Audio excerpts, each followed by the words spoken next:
Hello, ladies and gentlemen, and welcome back to the podcast. And today I'm going to go my review of AEW's Dynamite. Starting off the evening, we're going to go to our first match of the night. It is the Elite versus Juice Robinson and the Gun Club. I thought it was a good match. Wasn't really a match in itself, honestly. Back and forth, a lot of stuff was going on. Big old brawl happened between the Elite and the Gun Club and Juice Robinson. Juice Robinson ends up hitting referee Rick Knox. Jay White is here. Omega then hits a V-trigger. Takeshita then attacks Omega. FTR are here to save the Elite. FTR pretty much attack the Gun Club and Juice Robinson. Omega then goes for a one-winged angel on Takeshita, but Takeshita quickly escapes, and the match ultimately ends in a no contest. Moving on from that, we have an MJF segment. MJF talks about All In being a milestone for him in his career. He also says that this is the biggest match of his career. He also mentions other greats in pro wrestling, and that he wants to be on, the shoulders of giants, if you will, in the professional wrestling. He mentioned Undertaker, he mentioned The Rock, Stone Cold Steve Austin, other names like that in professional wrestling that are obviously, well-known names in professional wrestling. And MJF wants to be one of the top dogs in all of professional wrestling, and he might get that opportunity after All In. So again, definitely looking forward to All In. Definitely looking forward to that match between MJF and Adam Cole in the main event at All In. Moving on from that, we go into our next match of the night. It is Jon Moxley versus Rey Fenix. I thought it was a good match. Back and forth matchup between Moxley and Fenix, with Moxley hitting a foot stomp on Fenix to the outside. Moxley was keeping the pace of the match, but Fenix ends up hitting a frog splash off the top rope on Moxley for a near fall. Fenix and Moxley then both exchange in the middle of the ring, with Moxley hitting an avalanche Death Rider off the top rope on Fenix for a near fall. Moxley then ultimately applies a submission hold on Fenix, and your winner of the match is Jon Moxley. After the match, Yuta and Claudio are in the ring attacking Fenix. Ortiz and Santana are here. They ended up returning to AEW last night. Ortiz and Santana then attack Eddie Kingston and Penta. Fenix is actually carted off due to injury. Fenix was taken to the back, and it looks like Fenix will not be at the All In show this weekend. And it looks like Ortiz and Santana ends up joining the Blackpool Combat Club. A couple of things I want to say about this, man. Number one, it was speculated, I think a couple days ago leading up to Dynamite, that Fenix was not actually going to make the card for All In. So I guess they kind of wrote him off of the card for All In. There's been a couple of reasons why he could not be at All In. One was obviously he's injured, or it was a visa issue for Phoenix, and that's one of the reasons why he could not make it over to All In. Again, it's speculation. There's been some people saying that, he has a visa issue. Some people are saying that it's, he's injured. I don't know. Me personally, I don't think it's personally a visa issue. I think it's the fact that he's injured or got injured in that match, or he's suffering from an injury that happened weeks ago, and he just doesn't want to risk it. So, again, great to see Ortiz and Santana back in AEW. But it's been a while since we've seen both Ortiz and Santana. And Santana, I mean, that guy, I don't know what he was doing while he was away from AEW, but the guy looks like a heavyweight. But again, it's great to see Ortiz and Santana back in AEW. And again, feel bad for Phoenix, and Phoenix is going to be off the card for All In. Moving on from that, we have Will Ospreay and Chris Jericho's contract signing for their match at All In. Don Callis grabs a microphone, praises Will Ospreay. Don Callis says that he wants to end Jericho's career at All In. Ospreay then asks Jericho if he's even taking this match seriously. Ospreay says that this match will change his entire life. Ospreay also mentions that his New Japan wrestling contract is also coming up in 6 months, which I actually thought that was kind of odd that he said that. Jericho then says Ospreay wouldn't be where he was without him. Jericho then also praises Ospreay as well, says he's one of the greatest wrestlers of all time. Jericho then says that this match is bigger than any match that he's had at WrestleMania, and then Jericho and Ospreay ultimately signed the contract for their match at All In. A couple things I want to say about this too, man. Number one, Will Ospreay. The biggest thing I took away from that was that he mentioned his contract coming up with New Japan in 6 months. I would not be surprised if Ospreay does happen to sign with AEW. I know he wants to stay in New Japan. I know there's a little contract issue right now between Ospreay and New Japan. But I would not be surprised if we see Ospreay in AEW. I honestly wouldn't. And Ospreay is severely underrated, man. He's one of the greatest wrestlers right now, today. I would say him and MJF. It's a close 1 and 2, to be honest with you. And Jericho, man. Jericho cut a great promo in this contract signing against Ospreay, man. To me, honestly, I think Ospreay and Jericho is going to be the sleeper match for All In. To be honest with you, I think Jericho and Ospreay are going to tear the house down at All In. That's going to be the sleeper match that no one's talking about, but it's going to be one of the matches where it's like, holy crap, did not expect that to happen. And yeah, I definitely think Ospreay Jericho is going to be the sleeper. Again, looking forward to that match at All In. After that, we have an Adam Cole segment. Cole pretty much praises MJF, says that MJF has changed his life for the better. He also hypes up their match at All In and how this match will change Adam Cole's life as well. Moving on from that, we go into our next match of the night. It is a tornado tag match. It is Darby Allin teaming up with Nick Wayne versus AR Fox and Swerve. I thought it was a good match.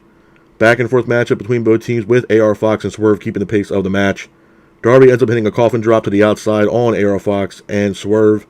Darby then hits a stunner on AR Fox, but Nick Wayne ultimately hits a roll-up, pins for the 3, and your winners of the match are Darby Allin and Nick Wayne. After the match, Swerve grabs a microphone and says that he's disappointed in Fox.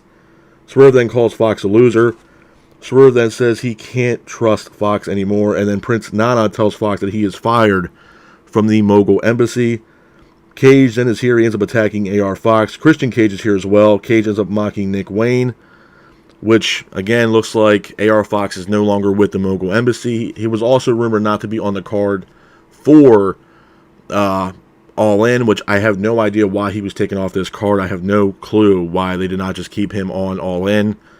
But it looks like Christian Cage is going to replace AR Fox, and Cage is going to team up with Swerve in that match at All In. Again, don't know why AR Fox was taken off the card for All In. Moving on from that, we go into our next match of the night. It is Ruby Soho versus Sky Blue. I thought it was a decent matchup. Back and forth matchup between Ruby Soho and Sky Blue, with Ruby keeping the pace of the match. And Ruby ultimately hits a Destination Unknown on Sky Blue, pins her for the 3. And your winner of the match is Ruby Soho. After the match, Ruby then calls out Chris Statlander. Looks like Ruby wants a title opportunity against the TBS champion, Chris Statlander. So definitely looking forward to that possible match between Ruby Soho and Chris Statlander. After that, the Acclaim come out to the ring. They call out the House of Black. House of Black end up showing up. House of Black then attack the Acclaimed. And then the Acclaimed music hits again, and it's Billy Gunn. Billy Gunn actually returns to AEW Dynamite after taking what we all thought was retirement, or a sabbatical, if you will. Billy Gunn is back. Billy then grabs a microphone. He talks about his career and the longevity of his career that he had, and the fact that it's a Hall of Fame career. Billy then talks about what the House of Black had done to him. And it looks like Billy Gunn says that it's going to be Billy Gunn and the Acclaimed versus the House of Black for the Trios Championships at All In. Definitely looking forward to that. And to be honest with y'all, I think the House of Black might actually drop the belts to Billy Gunn and the Acclaimed at All In. Moving on from that, we go into our next match of the night. It is the main event of AEW's Dynamite. It is the Hardys versus Aussie Open for the Ring of Honor Tag Team Championships. I thought it was a good match. Back and forth matchup between the Hardys and Aussie Open, with the Hardys keeping the pace of the match, but Aussie Open ultimately hit the finish, pins for the 3, and your winners of the match and still Ring of Honor Tag Team Champions are Aussie Open. A couple things I want to say about Dynamite, man, before I get out of here. It was a solid show, to be honest with you. I think it was a really good go-home show for All In. I really did, from top to bottom. A couple of things that I noticed about Dynamite last night. Number one, John Moxley. Let's just start for John Moxley, Ray Phoenix. I believe it was the media call was, I believe it was Tuesday for All In.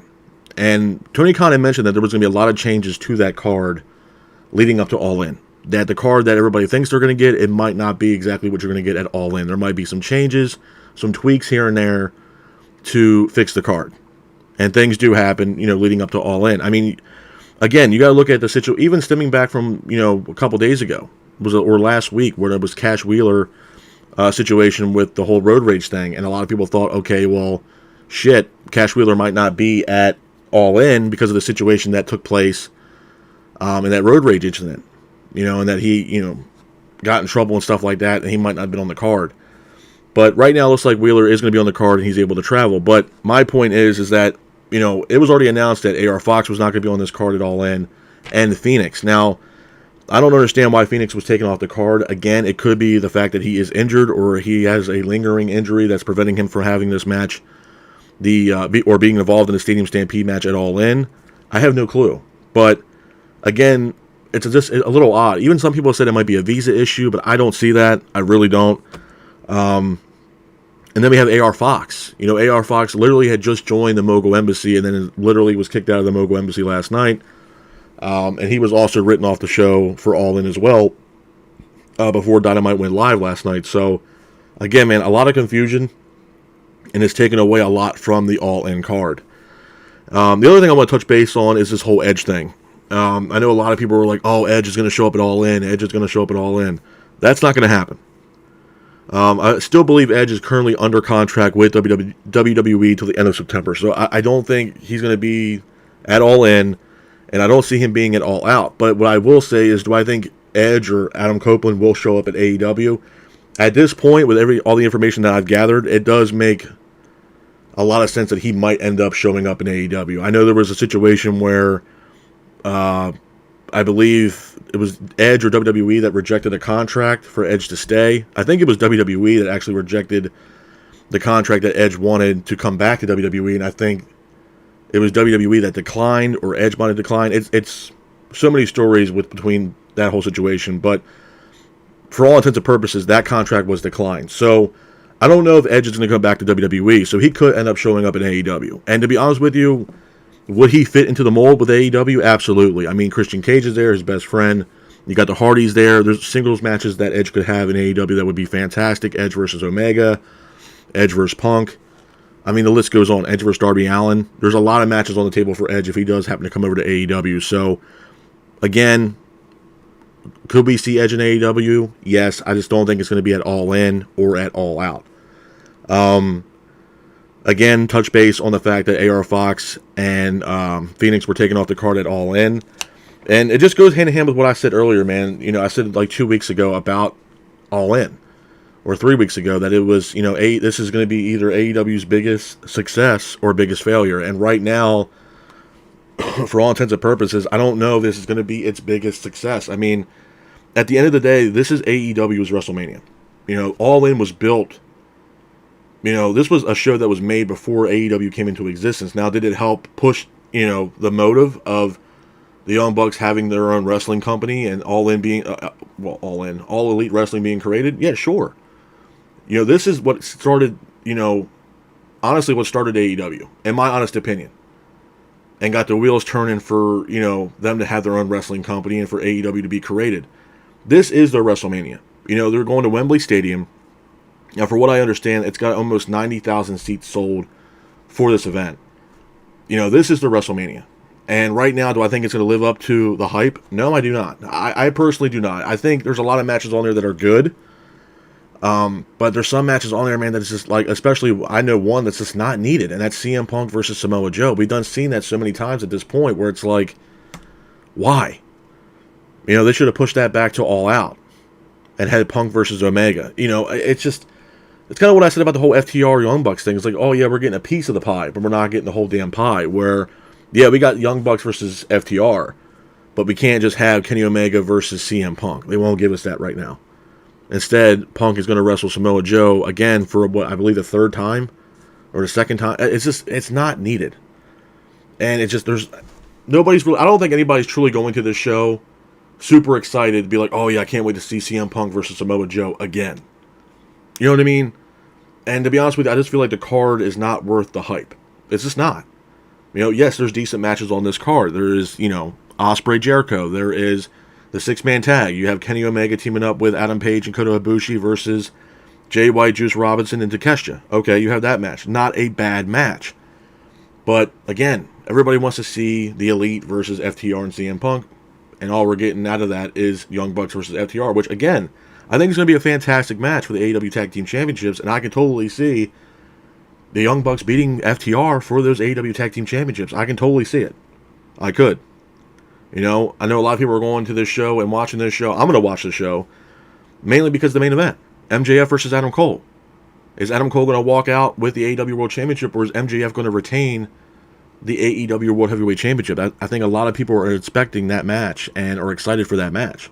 On top of the fact that they're opening the show at 0 hour, where it's MJF and Adam Cole teaming up against Aussie Open for the Ring of Honor Tag Team Championships at the 0 hour before All In actually kicks off. So, you know, it's going to be a crazy night. I think what I can honestly say is this: people are buying All In and going to tune into All In because A, they love AEW, and B, because the experience. You know, the crowd. You know, seeing almost 90,000 people in this stadium is going to be absolutely insane. And I'm going to tell you all this right now. If you tune into All In, the fans are going to make this show. That's what's going to make All In a spectacle, is the fans. You got almost 90,000 people screaming and chanting or booing. That's what's going to make this show. The crowd is going to be one of the most important things for this show.